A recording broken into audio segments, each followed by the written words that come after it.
Je suis très heureux de vous retrouver pour une nouvelle vidéo de chasse sous-marine qui va réserver son lot de surprises. Ça vaut vraiment le coup de regarder la vidéo en entier parce que je vous promets qu'on a vu pas mal de choses intéressantes avec mon pote Maxime.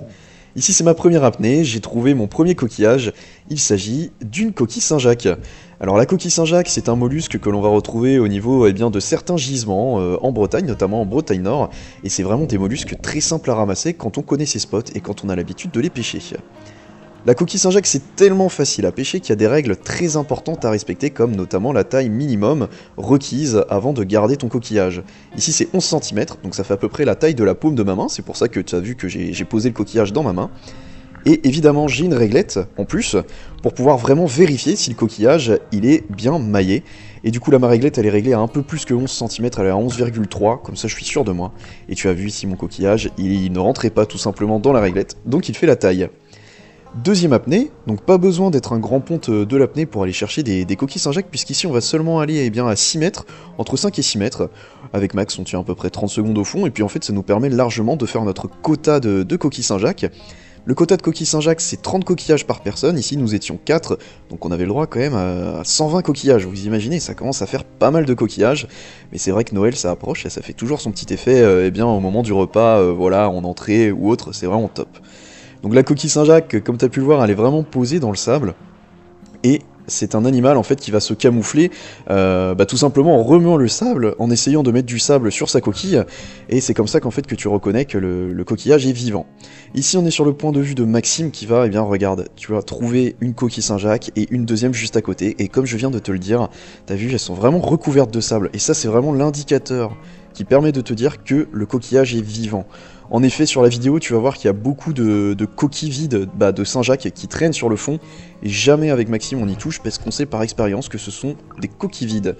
Donc, c'est une habitude à prendre. Quand tu es débutant au départ, c'est peut-être un peu difficile de repérer les Saint-Jacques, mais avec l'habitude, tu vas repérer ce trou, ce cercle très caractéristique qui indique que la Saint-Jacques est vivante. Ici sur cette apnée, Max il a trouvé une Saint-Jacques, je sais pas comment il a fait, la première vraiment pour la trouver, il en trouve une deuxième juste à côté, mais la première était vraiment bien camouflée.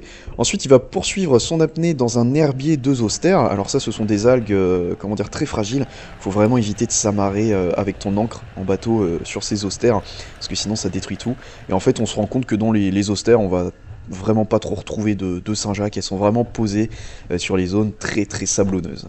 Et comme tu as pu le voir ici, comme je t'avais dit, il y a 6 mètres de profondeur, on avait quand même une très bonne visibilité pour ce mois de novembre. On repart sur mon point de vue, j'ai la caméra sur le masque, et ici je vais faire une apnée très sympa, regarde, je descends une Saint-Jacques, 2 Saint-Jacques à côté, une troisième Saint-Jacques, non mais déjà c'est jackpot, et une quatrième, non mais, oh là là là là, mais quelle chance, vraiment c'est incroyable, j'ai fait 4 Saint-Jacques en l'espace de 15 secondes, c'est génial. Du coup je remonte avec les mains pleines, j'ai tellement de coquilles Saint-Jacques dans ma main droite que d'ailleurs j'ai même un peu de mal à ouvrir mon filet, mais voilà, ça commence à faire un joli petit pactole, on commence à avoir quand même quelques coquillages au fond de notre filet. Donc comme je vous le disais, cette chasse sous-marine elle a réservé son petit lot de surprises, comme ici Max il a filmé un super beau Bernard l'ermite, on se rend pas compte mais il est gigantesque. Il fait quasiment la taille d'un poing fermé, donc autant te dire qu'il était énorme, mais voilà la GoPro ça écrase pas mal les images. En descendant lors d'une de mes apnées, j'ai trouvé une Saint-Jacques et puis je suis tombé sur un rouget, regarde un super beau rouget grondin, j'avais pas mon fusil. J'ai voulu l'attraper à la main, mais alors évidemment, c'est pas possible d'attraper un poisson à la main, donc voilà, c'est un peu dommage. Oh, j'étais un peu déçu, je l'aurais bien mangé à midi celui-là. Si j'avais eu mon harpon, mon fusil, je pense que je l'aurais pas raté celui-là. Mais bon, voilà, avec des scies, on referait le monde, donc écoute, il est parti grandir ce petit rouget grondin, mais j'étais très content de l'avoir observé. Ici, tu vois, je redescends encore une fois à 6 mètres, voilà, donc une coquille vide que je ne ramasse pas. Je descends à 6 mètres, donc toujours, et puis là je cherche les Saint-Jacques, c'est un peu dur, là j'en vois une que je ramasse, et puis c'est pas une apnée très prolifique ici, je vais en trouver une deuxième, et tu vas comprendre pourquoi je te dis que c'est pas une apnée très prolifique, tout simplement quand je vais remonter, je vais regarder mes deux coquillages, donc tu vois là je prends le temps de remonter, hop. Je vais regarder mes deux coquillages, alors il y en a une, elle est minuscule, tu vois, même pas besoin de regarder, même pas besoin de mesurer, elle fait pas du tout la taille, celle-ci, je la garde. Mais évidemment, sur le bateau, on va faire un second tri avec la réglette. Je vous avais promis votre lot de surprises dans cette session de chasse sous-marine. Alors après le rouget grondin, après le Bernard l'ermite taille XXL, c'est parti pour le moment spécial homard. Incroyable. Maxime est venu me chercher, il me dit « J'ai trouvé un homard sous une dalle ». Ah, incroyable, incroyable. Je descends et en effet, il y a un super beau homard bien calé sous l'angle d'une dalle. Il est vraiment très joli, il est largement maillé, plutôt craintif, mais on va pouvoir le sortir. Honnêtement, il est facile à attraper, donc on va aller le chercher. Et en redescendant, Max m'avait dit « Mais t'as vu le deuxième homard ?» Bah du coup, oui, en effet, il y a un deuxième homard, donc je vais aller le chercher. Je l'attrape, il était très facile à attraper, évidemment, aucune difficulté, je prends pas trop de risques hein, en allant le chercher. Et en le prenant de la main, bah, je me rends compte qu'en fait, il va pas du tout être maillé, mais j'aimerais bien juste le mesurer, pour voir un petit peu combien ça mesure un homard de cette taille-là. Il va faire 7,4 cm de taille céphalothoracique, donc évidemment... on va le relâcher, il va partir grandir, et puis on essaiera de le retrouver l'année prochaine ou dans 2 ans, quand il sera plus grand. Donc Max redescend pour aller filmer le deuxième homard qui est beaucoup plus gros. Regardez, je vais faire un petit ralenti parce qu'honnêtement, c'est vraiment une super belle bête. C'est incroyable, j'adore ces crustacés. Regardez à droite, au niveau de la pince du homard, il y a un taco qui va sortir du trou.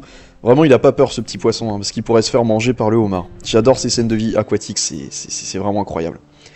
Donc on essaye de faire redescendre le cardio, parce que moi de mon côté j'ai le cœur qui s'emballe un peu, je m'attendais pas du tout à tomber sur 2 homards, comme ça sur un spot où il n'y a pas du tout de rocher. Donc j'y vais, je pensais être calme, et en fait je suis allé comme un gros bourrin, regarde ça, enfin y a rien qui va. Ma flèche je l'angule super mal, j'y suis allé comme un gros bourrin, évidemment le homard a eu peur, Maxime est descendu pour rien. Bref. Deuxième essai, j'essaye de vraiment d'être beaucoup plus souple, je glisse tranquillement ma flèche derrière le homard, mais en fait j'ai vraiment une autre dalle sous la dalle qui m'empêche d'anguler correctement la flèche pour lui faire peur, afin qu'il puisse sortir du trou, donc c'est raté, et en remontant je dis à Max, vas-y frérot, t'as une légère, enfin ton apnée est meilleure que moi, donc vas-y, et puis peut-être qu'avec un peu de chance on va réussir à le faire sortir.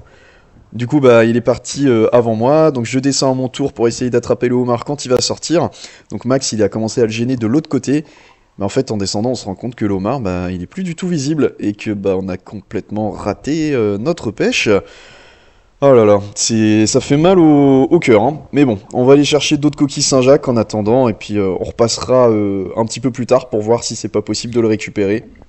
Et alors que moi je me reposais tranquillement sur le bateau, bah Max il est repassé au niveau de la pierre et puis bah, il a réussi à l'attraper. Incroyable, incroyable, il était sorti de dessous la pierre, on l'avait tellement embêté qu'il avait pris peur, et du coup il a sorti ce homard qui faisait 10,5 cm de taille céphalothoracique.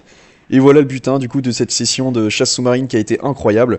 Tout est respecté, le quota, la taille des Saint-Jacques, elles ont toutes été vérifiées une par une, la taille du homard, enfin voilà, c'était vraiment un pur bonheur.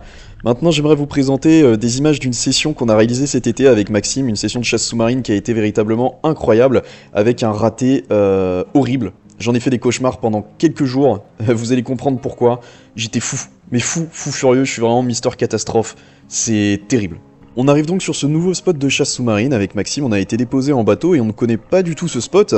Et deuxième chose, c'est la deuxième fois que j'utilise le fusil que tu vois là dans ma main droite, je ne l'ai jamais utilisé, enfin j'ai jamais tiré sur un poisson avec à ce moment-là, si je dis pas de bêtises, et je le connais pas du tout, et comme tu peux voir mon sando il est complètement enroulé autour du fil de la flèche, il y a rien qui va, mais j'ai repéré quelque chose d'incroyable, je sais pas si t'arrives à le voir, hein, c'est dur à voir là actuellement, hein.